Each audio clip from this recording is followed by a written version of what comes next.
At a time where more people are turning to them for help, the Salvation Army Havre Service Center is being forced to do less. The organization announced it's scaling back its office hours, not because demand is down, but because funding is running low. They've helped me in so many ways I'll never be able to repay them.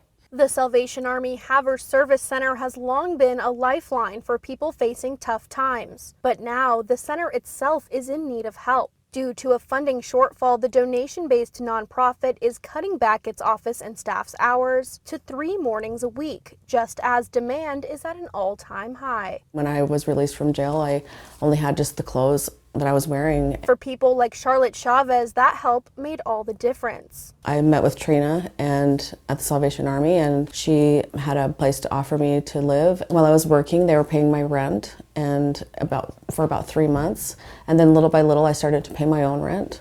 Charlotte was able to save up some money while utilizing the center's food pantry and taking their life skills classes. And I'm on my own now, and without the Salvation Army, I wouldn't have any of this.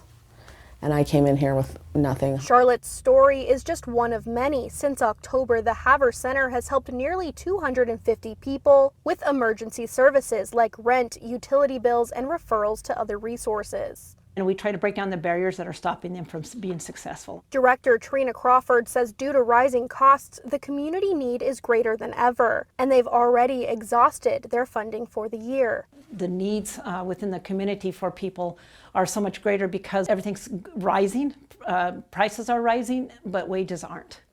And people are struggling to just make ends meet. Because of those needs, we have flat out just run out of money. Crawford says they're still trying to meet those needs the best they can and hopes that by reducing their staff hours, they will still be able to keep the doors open and continue their programs.